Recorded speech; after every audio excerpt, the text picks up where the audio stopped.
என்ன மன்னிச்சிருப்பா. உனக்கு நான் துரோகம் பண்ண நினைச்சேன், உண்மைதான். ஆனா இப்ப உனக்கு பெரிய துரோகமே நடக்குதுப்பா. என்ன சொல்ற? சுத்தி வளைச்சு பேசாத, விஷயத்த சொல்லு. காமாட்சியும் அந்த தபால்கார பையனும் பெட்டி படிக்கையோட ஊரை விட்டே ஓடிட்டு இருக்காங்கன்னு எங்க வேலைக்காரன் வந்து சொன்னதும் எனக்கு பகீர்னு ஆயி போச்சு. விஷயம் கைவிட்டு போறதுக்கு முன்னாடி எதையாவது செய்யணுமே தான் ஓடி வந்தேன்.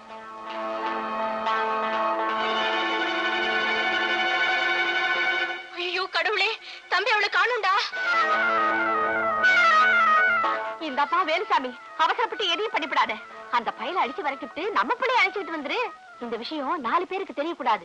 இது உன் வீட்டு பிரச்சனை மட்டுமில்ல, ஊரு பிரச்சனை. வெளியே தெரிஞ்சா அசிங்கம். இந்த விஷயத்துல நீ ஏதாவது விளையாடி இருந்த, இன்னையோட உன் கதையை முடிச்சிருவேன். ஜாக்கிரதை. டேய், ஆத்திரப்பட்டு ஏதாச்சும் பண்ணிடாத. ஏன் குறுக்க நிக்கிற? விளையாடு. யோ கொஞ்சம் இல்லையா, நான் சொல்றதை கேட்டுட்டு போ. இந்த அம்மா சொல்ற மாதிரி அவங்க ஓடி போகல. என்ன சொல்ற? ஆமா, என் வீட்டுலதான் இருக்காங்க.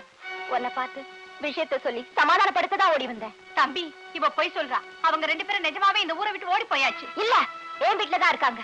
இந்த பாரியா, நீ நினைக்கிற மாதிரி ஒரு தப்பு நடக்கல. அவங்க 2 பேரும் களங்கமில்லாத குழந்தைங்க மாதிரி. 2 மனசும் ஒண்ணாயிடுச்சு. அவங்கள பிரிச்சிடாதையா. வேணாண்டா, வேணாண்டா. ஏண்டி, உனக்கு எவ்வளவு துணிச்சல் இருந்தா இப்படி என்கிட்டே வந்து சொல்லுவ? நீதான் இவ்வளவுக்கும் காரணமா? நான் எப்படியா காரணமாக முடியும்? திட்டம் போட்டு 2 மனசை யாராலையும் சேர்க்க முடியாது. அது தானா தான் சேரும். அப்படி ஒன்னா சேர்ந்த மனசை யாராலையும் பிரிக்க முடியாது. நான் யாரையெல்லாம் நம்பினோ எல்லாருமே ஒன்னா சேர்ந்து எனக்கு துரோகம் பண்ணிட்டீங்கல்ல. இன்னைக்கு 2ல 1 முடிவு பண்ணிடுறேன். தம்பி வேணாயா, அவங்கள ஒண்ணு செஞ்சிடாத. நீ நெருப்போட விளையாடுற, வழிய விட போறியா இல்லையா? மாட்டேன். என் உயிரே போனாலும் சரி, அவங்க மேல உன் கைப்பட விடவே மாட்டேன்.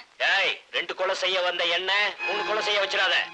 உன் ஆசை நிறைவேறலங்கிறதுக்காக அவங்கள கொலை செய்யறது தப்பு இல்லன்னா, நான் கூட உன்னை கொலை செய்யறதுல தப்பே இல்ல. என்னடி சொல்ற?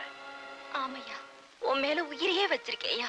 உன்னை பார்த்ததுல இருந்து மனசால உன் கூட குடும்பம் நடத்திக்கிட்டு இருக்கேயா. இது வரைக்கும் எல்லாத்தையும் மனசுல போட்டு அடக்கிக்கிட்டு என் உணர்ச்சிகளை மறைச்சுக்கிட்டு வாழ்ந்துகிட்டு இருக்கேன். அந்த உண்மையான ஆசை மேல சத்தியமா சொல்றேன், அதுங்களை வாழ விடு. அதுங்களை ஒண்ணு சேர்த்து வச்சிரு.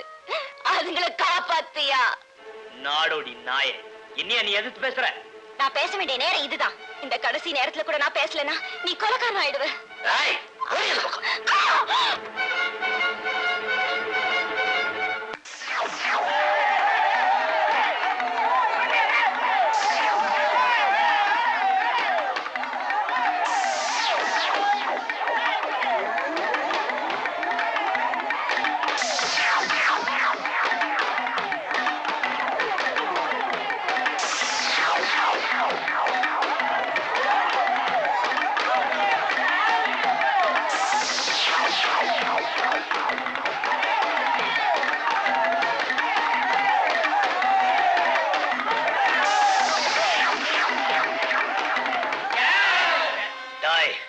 உனக்கு எவ்வளவு துணிச்சல் இருந்தா இவ்வளவு பெரிய காரியத்தை பண்ணிருப்ப.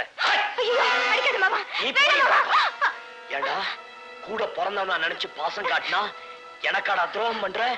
நன்றி கட்ட நாய். விடுமா.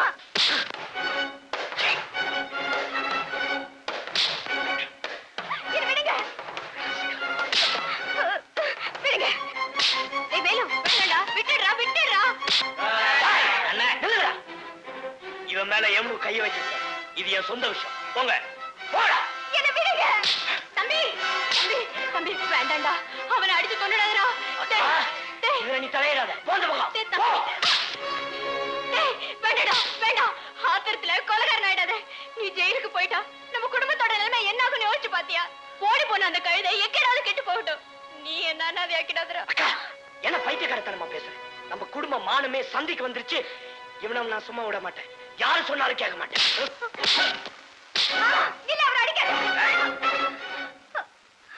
வெக்கங்கட்ட நாய். மரியாதையா சொல்றேன், இப்ப கையெடுக்க போறியா இல்லையா? இல்லாட்டி என்னடி செய்வ? இத பாரு, நீ எங்க அம்மா கூட பிறந்தவரா இருக்கலாம், ஆனா என் வாழ்க்கையில தலையிட நீ யாரு? நீ என் மேல ஆசைப்பட்டா மட்டும் போதுமா? எனக்குன்னு ஆசையே கிடையாதா?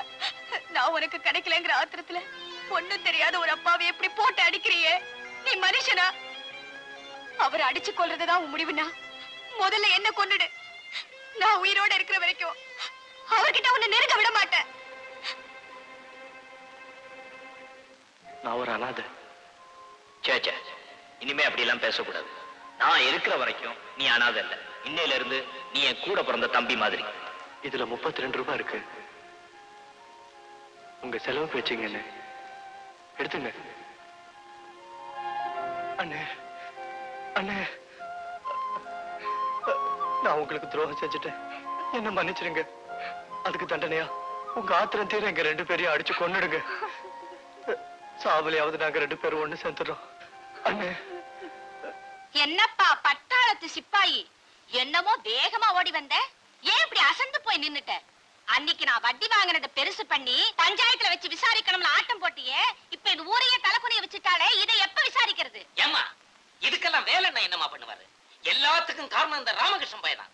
முதல்ல அவனை விசாரிக்கமா. ஏன்பா என்னமோ எல்லாத்தையும் அவன் பண்ணதாக பேசுறேளே, இதுல அந்த பொண்ணுக்கு பங்கு இல்லையா?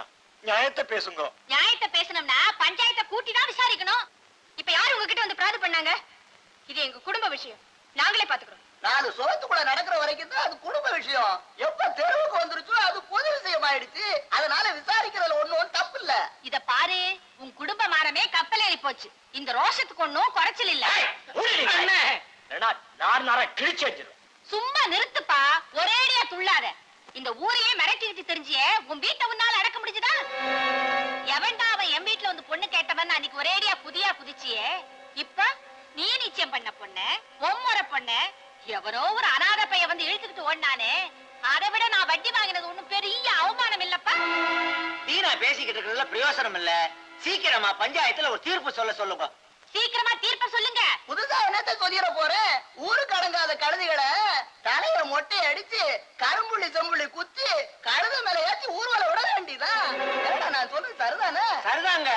ஊரை அசிங்கம் பண்ணினதுகளை நாமளும் அசிங்கம் பண்ணி அனுப்ப வேண்டியதுதான் நியாயம். அக்கா பொண்ணு கல்யாண ஊர்வலத்தை தாய் மாமா சந்தோஷமா பாக்கட்டும்.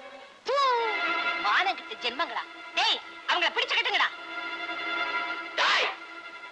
அவ்வளவு தைரியம் வந்துருச்சா? உண்மையான ஆம்பளைங்களா இருந்தா கிட்ட நெருங்கி பாருங்கடா. தப்பா வேலு, பஞ்சாயத்து கட்டுப்படாம உன் பாட்டுக்கு அடாவடித்தனம் பண்ணி இருக்காதா? ஆமா. இந்த பாருப்பா, பஞ்சாயத்துக்கு கட்டுப்படாதவங்கள இந்த ஊரை விட்டே விலக்கி வைக்க வேண்டியதான் முறை. அதனால இந்த வேலுவையும் இந்த மானங்கிட்ட குடும்பத்தையும் இந்த ஊரை விட்டே விலக்கி வைக்க வேண்டியதுதான். என்னடா சொல்லுது? என்ன சொல்றீங்க? பச்சைகள் சொல்றது நியாயம். யோ பஞ்சாயத்து, நியாயம் கேட்டு வரவங்களுக்கு நீயா நியாயம் சொல்ற? இந்த பொட்டச்சி சொல்றத அப்படி கிளிப்புள்ள மாதிரி சொல்றிய. வெக்கமல்ல? இந்தப்பா, பஞ்சாயத்துல தீர்ப்பு சொல்லியாச்சு. சும்மா நீ பாட்டுக்கு மேல மேல பேசிக்கிட்டே இருக்காத. ஏமா, அவங்க 2 பேரும் ஒருத்தருக்கு ஒருத்தர் விரும்புறது தப்பா? என்னமோ உனக்குதான் பெருசா பேச தெரியும்னு பேசுறியே. ஏண்டி நாடோடி கழுத, என்ன தைரியம் இருந்தா பஞ்சாயத்துல வந்து பேசுவேன். போடி அந்த பக்கம். நியாயத்தை யார் வேணும்னாலும் கேட்கலாம். ஆமா, இந்த ஊருக்கு தலைவர் நீயா உன் புருஷனா? நீ இந்த ஊருக்கு பண்ண அக்கிரமத்தை அவர் எடுத்து சொன்னாரு, அதுக்காக அவர் குடும்பத்தை பழி வாங்குறியா? நல்லா வாழற குடும்பத்தை கெடுக்காதமா, நீ உருப்பட மாட்ட. நீ சும்மா இருந்துட்டு, இவனுங்க யார் நம்மள இந்த ஊரை விட்டு ஒதுக்குறதுக்கு? நான் இந்த ஊரையே ஒதுக்குறேன்.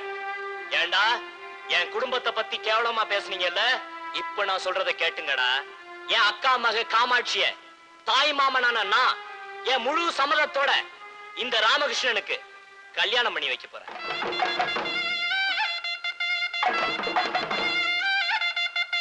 இப்ப என்னடா சொல்றீங்க? டேய் ராமகிருஷ்ணா, நாளை காலையில நீ காமாட்சி கழுத்துல தாலிய கட்டுற. நாளைக்கு கோழி கூறப்போ நீ அவளுக்கு புருஷன். இது ஊர் பிரச்சனைன்னு சொன்னீங்களே, நாளை காலையில கோழி கூறப்போ இது என் வீட்டு பிரச்சனை ஆயிடும்.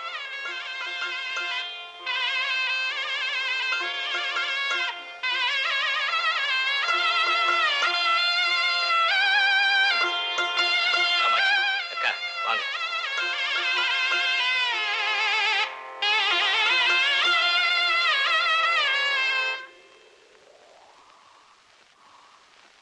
காட்டு மூலையிலே ஒரு சோடி ஒண்ணு சேர்ந்துருச்சு.